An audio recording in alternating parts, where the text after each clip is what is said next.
All Hit Radio.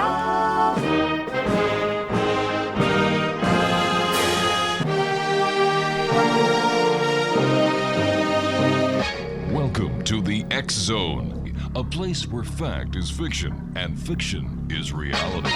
Now, here's your host, Rob McConnell.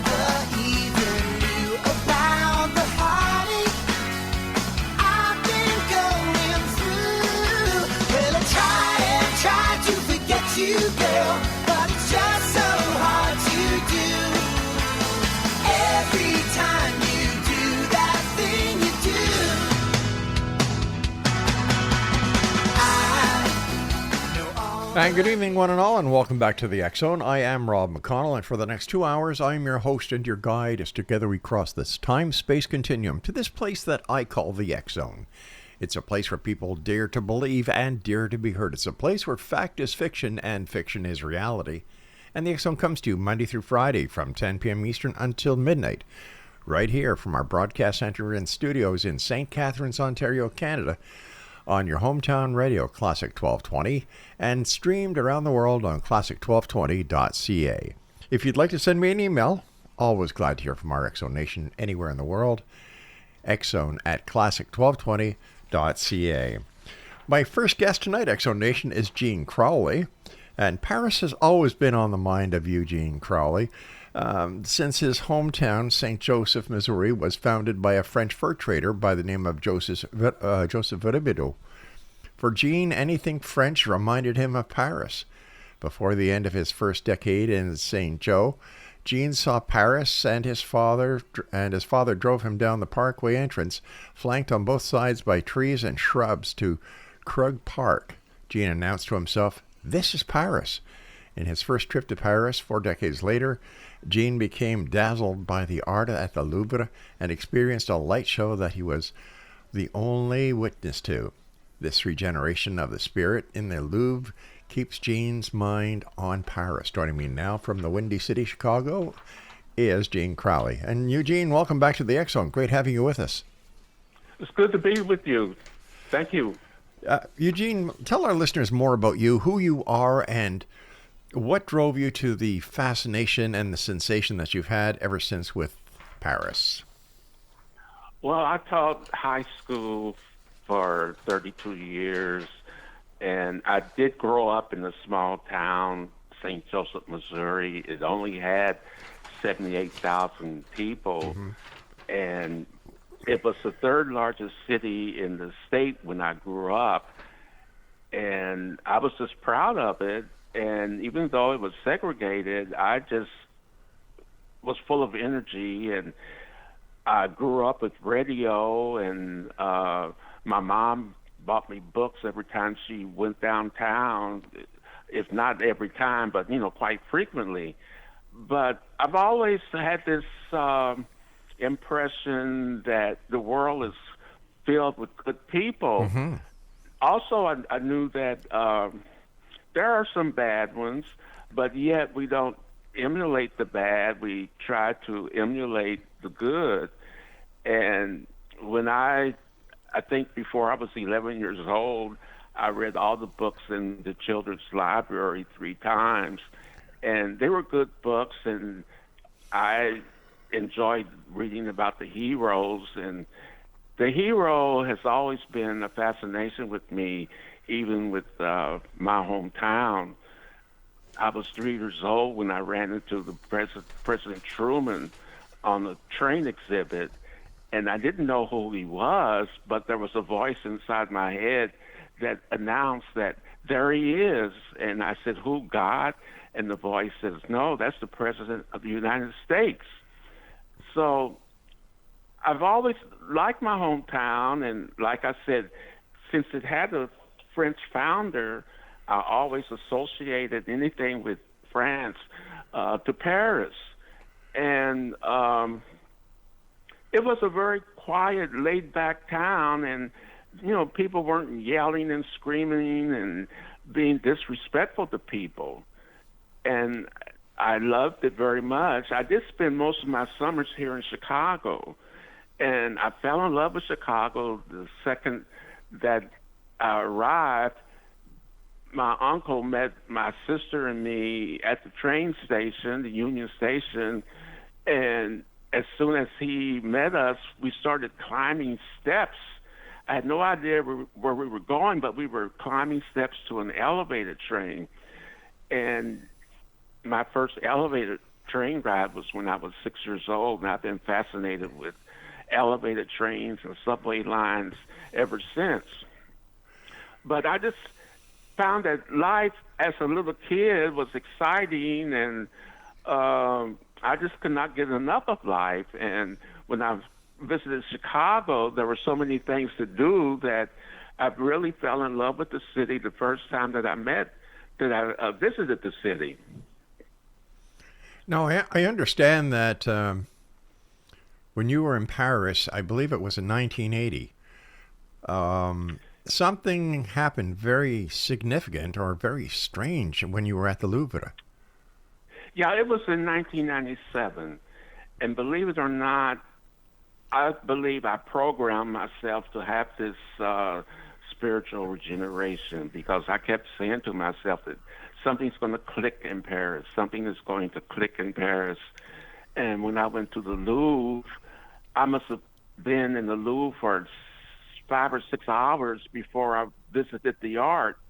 I was looking at structures and everything else but art. And when I decided to go see the Mona Lisa, the second I saw art, something happened. It was like an overcoat was thrown over my shoulders, and the paint had disappeared from all of the frames, and all the frames looked like blank movie screens. And a few seconds, the paint came back, but the pictures appeared to be alive, and the colors were so outstanding. It looked like I was in an appliance store looking at brand new TVs. Then all of a sudden, the paint formed a waterfall, and it came towards me, and it looked like it was going to hit my heart, and I sort of guided it into my stomach, and it went into my stomach. And after that, I felt like a wet paintbrush had slapped me on both sides of the face, and I came out of it, and it was just like a new person. So would you say that? I'm sorry, Eugene. I was just going to ask you if you felt why you thought this was a spiritual event. Well, nothing natural, Yeah. I can't think of anything natural like that. It's sort of weird because at the time in Chicago, I used to watch The Outer Limits, and I believe I saw a section where a woman walked out of a painting. I remember that one. Yeah. I'm sorry, go ahead. I said I remember that show. That episode? Yeah. Yeah. So, I don't know, there's just something, even when I was a teenager, I must have been 18 or 19. I think I was watching a program called The Outer Limits. It's the same program, but there was this character, and she says, I feel like I don't belong here. I'm not from here. And there are a lot of black pastors who tell their followers that this world is not our home. And if we look at all of the ancient monuments like the pyramids, they all point to the Orion Belt. Some of the Indian lodges, their teepees were aligned with Orion's Belt. There's places in, I guess, New Mexico where not only are they aligned, structures are aligned with the belt, but in other parts of the constellation of Orion. And most what we call primitive people or minorities, they tend to say that our ancestors came from the stars or they came from above. And our society will dismiss that and try to find a rational way of how life began, and their way using their only one side of the brain or the mind to determine reality. But we really have to open our mind to both sides of the mind. We tend to be like a left-handed society, left-brain society, where we can only determine things through rationality, but everything cannot be, put in a box and say, well, this is it. And I can recall when I was 16, a junior in high school, we read Ralph Waldo Emerson, and the unit was called The American Renaissance, the Flowering of New England. And they use the term transcendentalism, where there's more to life than what we can see and what we've been told. And that's true of the person. Mm-hmm. There's more to us than the physical body. We are spiritual beings. You probably heard that we are humans that occasionally have a spiritual experience, but we're really spiritual beings that should have an occasional human experience.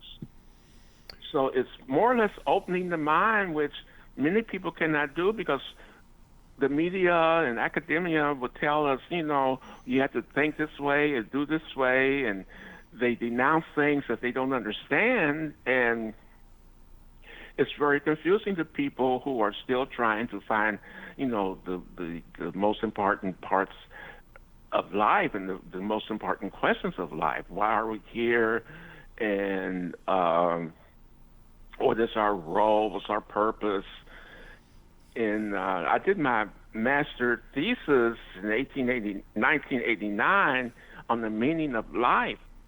And I couldn't find any abstracts related to what is a good man, what's man's role in society, and so forth. And these are the questions that were answered by the ancient civilizations.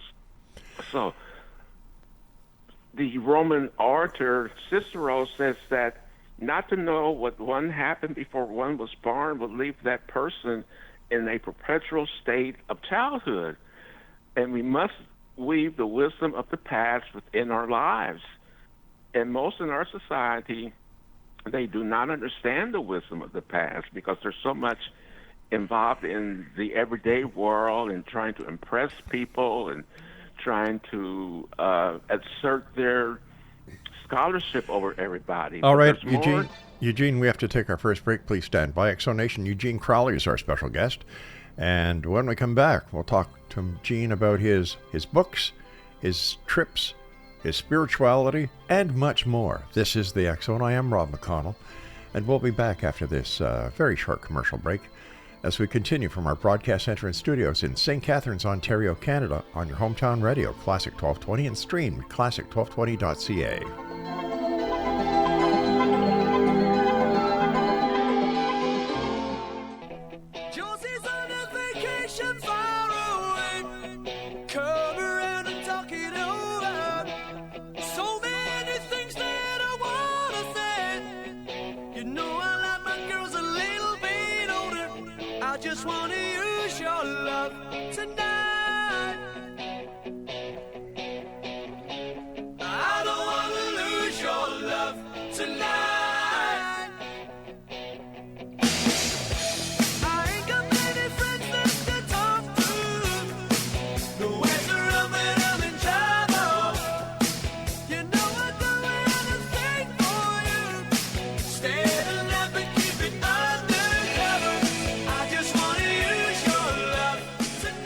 Eugene Crowley is my special guest this hour, Exonation. His website is eugenecrowley.com, and he's the author of Paris on My Mind, Thoughts of Paris, James Baldwin, and Harlem.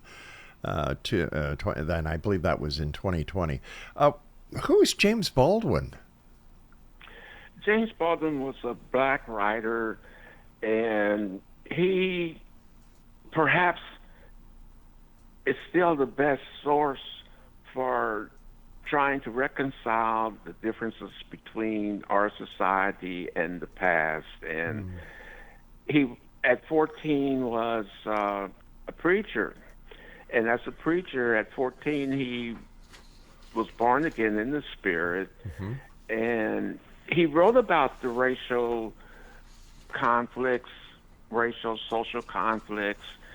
And in 1948, he moved to Paris. And his books and works were produced on Broadway, in Hollywood. And he just could not understand the social situation or the social climate here in America. And when he moved to Paris in 1948, he was able to write without the authorities looking over his shoulder. And he was much happy there, of course. And he was a very cosmopolitan person because he had a home in Istanbul, and I believe he finished his first book, Go Tell It on the Mountain. He was in Switzerland. And he was quite a traveler. He read books from his library, 3 different libraries when he was growing up, and he had a great exposure of the world. And many people, perhaps, especially the government, he had a surveillance list on him that was just out of this world. I saw something on either the TV last night or the phone, probably the TV, that the files that the FBI kept on him was just outstanding, and it was something, quite, how do you say, ironic for a democracy to survey people, to have people on the surveillance and so forth. But people still believe that James Baldwin's attitude concerning the races and the social problems is the best that we can use and learn from today. And this is why he is so important. I believe in 2016, when I first went to Paris to speak at the conference, there was an article in the papers stating that there's a resurgence of Baldwin's work.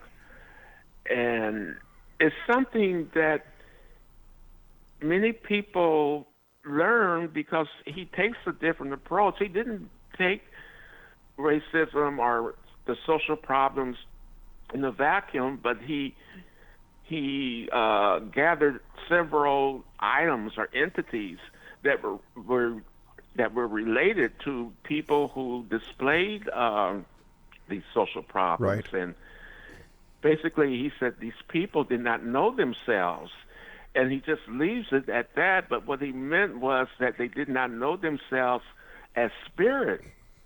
And when you know yourself as spirit, he says, once you know where you came from, meaning spirit, there's no stopping to all of the achievements that one could acquire with the spirit. Most people who aren't in the spirit, they're in the sleeping state. And this sleeping state means to be a slave of anger and envy. They demand that events turn out according to their personal desire, and to achieve or to deceive oneself and others, and to suffer from guilt and shame, and to take secret delight in hurting others. And they live in fear. Excuse me. On the other side, to be awake means to possess self-understanding. The self is spirit. To have only one person within yourself, to see through the folly of worldly ambitions, to live from your real nature, and to be free of all negative feelings, and to be genuinely compassionate. Baldwin did not get angry, but he just felt compassion for those who would not wake up to the spirit. Excuse me. Sure. So he decided, or he tried to warn his readers of those who had an inferiority complex. And when people have an inferiority complex, they try to tear down others so they can have an inferiority complex. Let me ask you something, Eugene. You were saying that Baldwin had been under the microscope by the FBI. Why? What had he done that was so wrong that the FBI took such an interest in him? Baldwin told an interviewer of the Paris Review, his father, Baldwin's stepfather, told him that if you contest or challenge the definitions of America, that America would try to kill you. And he was bold enough to write about, what he experienced. And I think it is true with a lot of people, when you challenge them, they get angry. And they try to ostracize people who don't agree with them. But for some reason, I'm thinking of the McCarthy area. Oh, gosh, yeah. In the early, Yeah. And it's just, I don't know. It's difficult to argue with arrogant people. And it's hard for them to change their minds because they won't. I must tell you that I cannot understand why racism exists. Racism just boggles my imagination because we're all here on this little planet. Racism is a waste of energy. It's a waste of time. Yeah, we need each other. That's the, right. That's the bottom of it all. We need each other in order to survive as a species. Right. What's wrong with loving somebody, no matter what color, what creed, what religion? We're all humans. So, I know.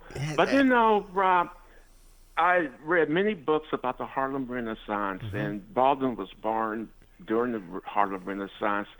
And many books or articles stated that racism did not begin until the 15th century.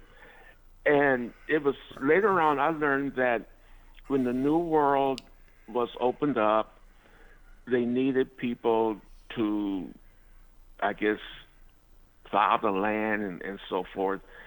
And I went to a lecture from the Earth Center, and they said that people are having a holy drama because this relates to the drama between Set, the assassin of Osiris, and his son Horus, and we have to use wisdom to get out of these holy dramas. But going back to the 15th century, blacks were considered inferior because they were told, or they were shipped to America. And at one time, Baldwin even goes so far to say that the God we prayed to was black. And the Greeks, Romans, Babylonians, they were all black. They were not white. Of course not. Excuse me. Sure. History books are incorrect. There was a black woman named Drusilla Houston, and she wrote a book in 1926 complaining that the races who started the civilization and religions are incorrectly identified, and they still are. And I've read history books where they called the Cushites Caucasian, and they were not Caucasian. When you look at it, Eugene, the people back when America was starting, and they were human traffickers.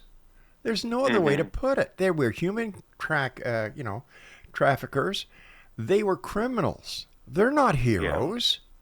The way that the Africans were treated, my God.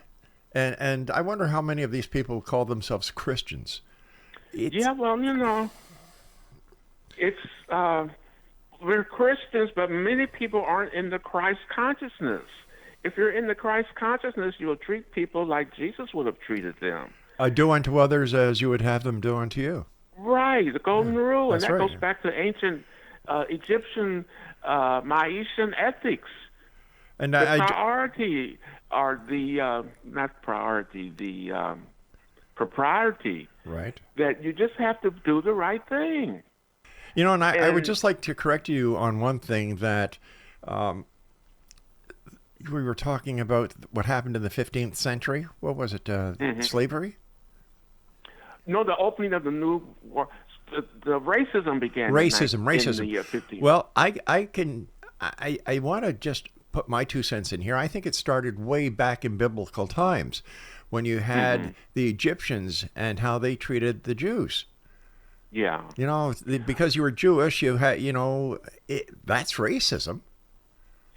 Yeah, that is true.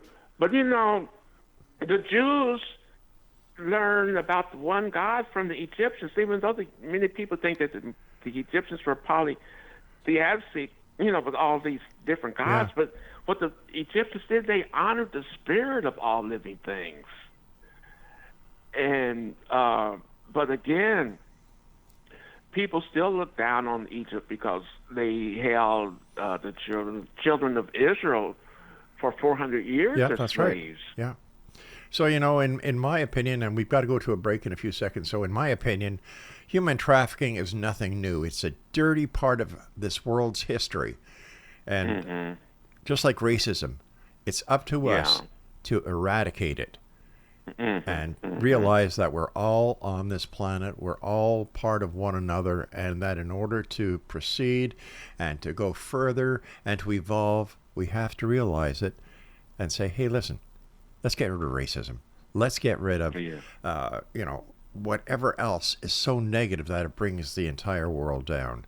And I don't care what theology you're part of. Let's just get along. That's all we need to do.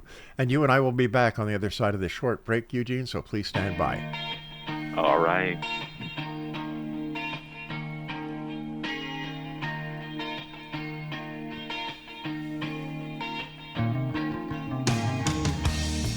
There is freedom within.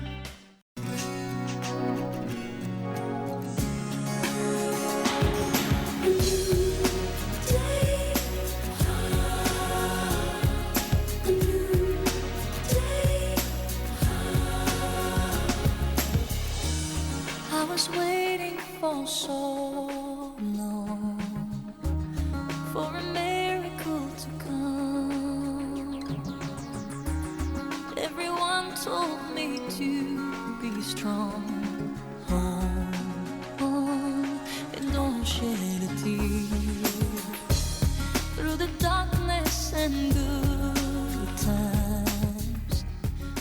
Welcome back, everyone. Eugene Crowley is my special guest. His website is eugenecrowley.com. And Eugene, I must be from the very, very old school, because when I was growing up, we lived in the ethnic community of Montreal, where all the Greek families lived, the Italian families lived, the Irish families lived, the Polish families lived, the Asian families lived. You name it, we were all there. And you know what? We got along. Like, it was like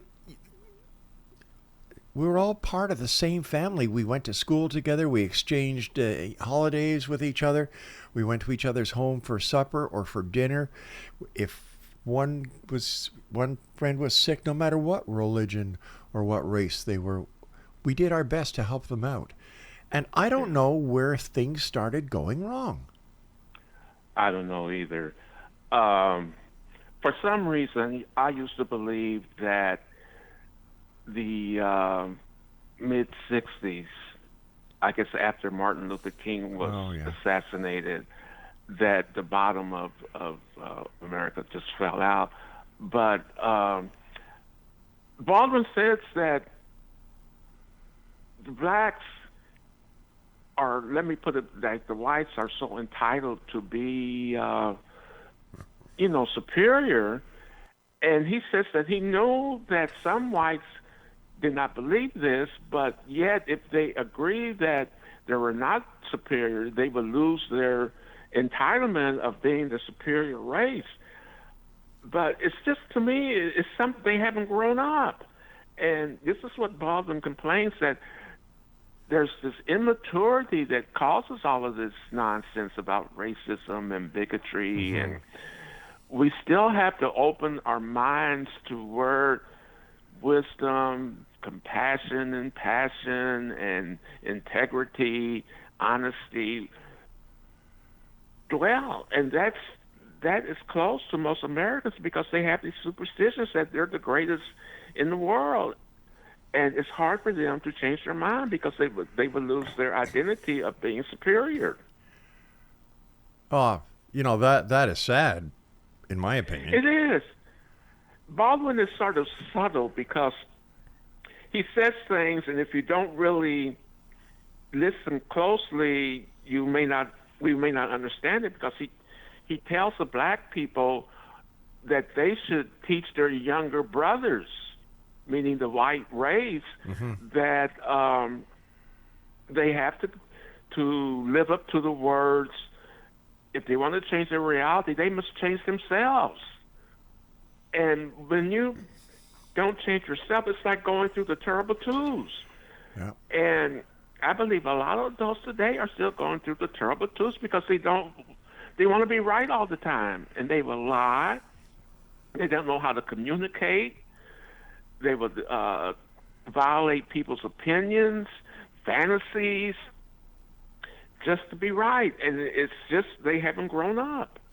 And Baldwin says there's no need for white Americans to grow up because they love the warrior type. And even in 1995, Deepak Chopra says it's time that we should change paradigms from survival of the fittest to the survival of the wisest. Exactly. And we're still fighting wars and doing all kinds of violent things that go against the will of God. And it's just as easy to do the right thing and do the will of God than to do something that we will have to pay a heavy karma price for. But so many people, they're just stubborn. As a school teacher, how did you see racism in the schools? Well, the textbooks, of course, was one factor, but I was somewhat shocked when I moved to Chicago because as a kid, I was so involved with the kids on my block and riding the elevated. And for some reason, I thought Chicago was in the north, but Chicago is a very southern city. And there were teachers who tried to tell me how to teach, and they wanted to correct me, and they were just insecure. And the best part, and this is the best part that I learned I didn't learn this from Baldwin, but later on when I read Baldwin, he says, don't argue with people who are insecure and inferior. He says, you become what you hate. And when you do argue with them, you fall down to that level. They're still on the animal level. They operate from the reptilian mind, or the reptilian brain, the oldest part of the brain, which likes to argue, likes to fight, kill, destroy. And I was just raised that, you have to behave, and most adults cannot behave. And there are places in Chicago that, I don't know, they have this, they cannot open their minds. Let me put it that way. They cannot open their minds. And people like to identify as being conservative. And for me, conservative is just keeping the old traditions, not really willing to change. Yeah. But Chicago's a very beautiful city. Don't get me wrong. I love the city. I love my country. But some of the people, they're not mature. They can't grow up. They want to be right all the time. They want to control a person's speech, violating opinions. They would edit a fantasy. And they feel like, they have the right to do this. And so the best thing to do is not to respond to them or not to take it seriously, because these people, they're not really well. They're just sick. Okay, so how do we change the negative to a positive? We have to realize that all negativity, it has a price. And people who are having these negativities, they're fighting a war within, meaning they're fighting a war between their ego and their spirit. The spirit is asleep, so the ego is winning. And people, Sigmund Freud says that competition in our society is so keen that if we lose something in just an ordinary conversation, it's like a civil death. But you probably have heard that when you're sick and tired of being sick and tired, you change. Yes. But most people, they get off on bringing people down, and they feel like they have done something great, like they have won some darn battle.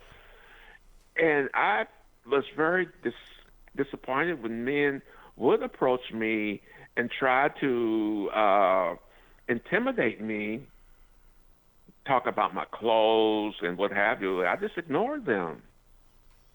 But the thing is, it's not to be persuaded by people who do not know themselves. Because most people don't want, it's difficult for them to change because they've been this way forever. And they'll probably continue to be that way for a long, long time. So if we take that as it is, that, it's been around forever, we need to put the blame where it belongs, in my opinion, with their parents, the way they were raised, the non-values that they were taught. Obviously they didn't go to church, and if they did, and their church taught hatred and racism under the guise of God, that's all wrong. And you know what I have to say for anybody who's been the subject of racism or hate or anger? I'm sorry as a human being. I am really sorry. I am sorry that they have had to go through this in their lives. I am so sorry that another human made them feel less than a human. I am sorry for every wrong that has been committed. And all I can say again is, I'm sorry. And I'm sure there's millions and millions and millions of other people, whether they're Caucasian, whether they're Asian, whether they're, African-American, whether they're indigenous, who feel the same way. And it embarrasses us because we know for a fact that true humans are not like that. The people who are racists, who are haters, they are the minority. And, to take an old saying from the newspaper industry, if it don't bleed, it don't lead. And most of these people love hearing themselves talk about themselves. And I don't know why it makes them feel good to down talk someone or to hate someone or to bully someone. That's not what it's all about. And Eugene, I know how hard that you've worked in your life. And I know that you've seen a lot. And I can assure you, my friend, that it's the way you think and the way you act is part of how we, and I'm talking about the collective we, the people of this world, the loving people of this world, are going to change things. We're going to win. We are going to win. We should. Yeah. We should. You said something, going back to the parents. The parents are the first teachers. Many people, and I've read this, that our society thinks that school teachers should raise these kids and motivate them. And that's, to me, that's not right. The parents are the first teachers. And if the parents don't have any good values, then the kids aren't going to have them. That's right. And one year I was teaching, I don't know what year it was, freshmen or sophomores, and they were sort of loud. And I told them, you better stop, because when you get kids, you'll have a heck of a time controlling them because you can't control yourself.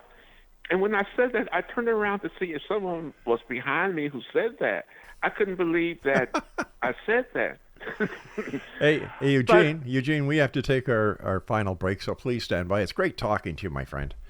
And great talking to you too. And X-Zone Nation, if you'd like to find out more about our guest this hour, if you'd like to buy a copy of any of his books, please, after the show, visit his website, eugenecrowley.com.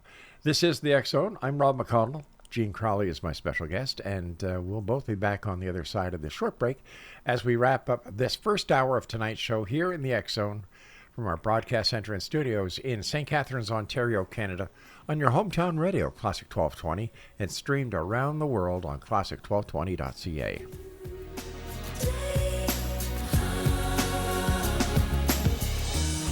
I was waiting for so long for a miracle to come. Everyone told me to be strong.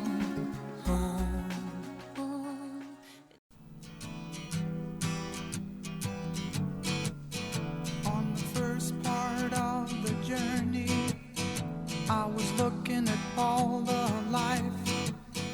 There were plants and birds and rocks and things. There was sand and hills and rain. The first thing I met was a fly with a buzz and the sky with no clouds. The heat was hot and the ground was dry, but the air was full of sound. I've been through the desert on a horse with no name. It felt good to be out of the rain. In the desert, you can remember your name, because there ain't no one for to give you no pain. La, la, la, la, la. Exonation, Eugene Crowley is our special guest. His website is eugenecrowley.com. Eugene, I was just reading a note here that was attached to the information you sent us, and something caught my eye, and I have to ask you about it. Baldwin used the phrase, death of the heart. What did that mean? Okay, when the heart is open, it's the seat of love. It's really the conscience. And when the heart is open, you don't do harm to anybody. You don't lynch people. You don't kill people. You have to have heart. I remember in the 50s, there was a song, You Have to Have Heart, miles and miles and miles apart. That was that was from the movie The Damn Yankees. Oh, okay. Yeah. I just remember it vividly as if, it was yesterday when I heard it. That, and you heard the song of, I think it's Orange Colored Sky. I was walking along, minding my business, crash, bam, alakazam. It's just like the spirit. The spirit is so, I don't know how to explain it, but it's like when James Baldwin had his awakening, he was at a church service, and he was singing a song, he says, and he was trying to figure out a plot in his head, and all of a sudden he just passes out. And you just never know when the spirit will overtake you. But going back to the expression death of the heart, when you have a heart, you are aware of the unity of creation, of man with God, with man with each other. And if you don't have that, if you're lynching people, if you're burning people, if you discriminate against people, the heart is closed. Yeah. And, the heart, to have a heart, is just wonderful. The reason why most people don't have a heart, we cannot give our emotions full reign. Most men, we're not supposed to cry, we're not supposed to do this, we're not supposed to do that. So when you put up all these blocks to the emotions, the heart can open. But when the heart does open, it's just, you're full of love, you're full of awareness, and everything is connected. And we're connected with God, our Father. We're connected with everything that He created. We have this unity consciousness. But the Western mind cannot open because it wants to be in charge. It wants to destroy humanity. It wants to destroy animals. And with that, there's just no change. All of life is a change. We go from adolescence, childhood, adolescence, adult, and so forth. But with each phase, we have to change. And if we don't change, we stagnate. And we become wounded. It's like we become part of a wasteland. But the heart is just the most glorious thing that can happen to a person. One mystic that I quoted, Osho, he says, ecstasy is our natural state, but people try hard to come up with the opposite. They're always fussing, they're always fighting, they want to control everything. You can't control people and still be happy. It's a false happiness because they feel something great to make other people feel low.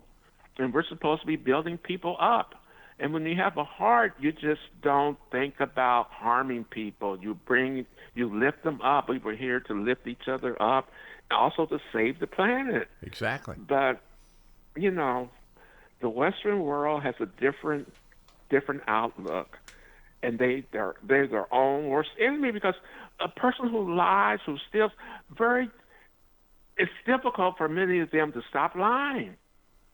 I've heard on the program that when a person lies, it's like taking a plane and going diagonally across a grain of wood, and it damages the brain.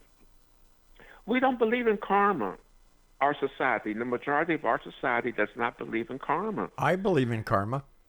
I do too, and it's, but I really believe the speech is one of the worst things that will drag a person down, because he has no consideration of other people. You cannot use all these negatives. You can't judge people. Judge not. I use this in one of my chapters. Judge not unless you be judged, because the judgment you give to others, others will give to you. That's right. And why try to take the stem out of somebody's eyes when you got a plank in your own eye? And and many people, they don't know this. But today a lot of people are judges, and what they should be judging is judging themselves, or making sure that no negativities are within their mind. The mind the battle is all in the mind, and we are not aware of this. I can recall teaching Julius Caesar, and the conspirators were wondering if Brutus would join, and someone mentioned that he was having a war within his mind, because he and Portia were having problems, and I guess other problems. But when you have a war within your own mind, you have to use wisdom to get out of that situation. The Greeks were called the lovers of wisdom because they loved Egyptian philosophy, and Egyptian philosophy was esoteric, meaning how to cleanse the mind from all negativities and from the human aspect to the divinity of man. And many people find it difficult to believe that God lies within the mind, but it's all in the mind. And we cannot experience God if we're using negativities and lying and condemning people and judging people and fighting people. That all has karma attached to it. That's what I was alluding to before, is that we have to get rid of the stigmas of hate. We have to get rid of racism. We have to get rid of so much the negativity in our society and in our lives. I felt as I was growing up that when they took the Bibles out of the schoolrooms, when they took singing the national anthem out of the schools here in Canada, that this was the beginning of the end. I really felt that. And here we are. We're a society that needs rules, but we also need to understand that with every rule, it should be enforced, and love has to be in there. Understanding has to be in there. Kindness has to be in there. We're not a barbarous society, I don't think. Well, for some reason, I have to quote Drusilla Houston, who says that if the leaders don't make an effort to bring peace and reconciliation within the society, there's little hope. In our society today, what are we doing? We're having wars. And it shouldn't happen this day and age. Why was the UN created?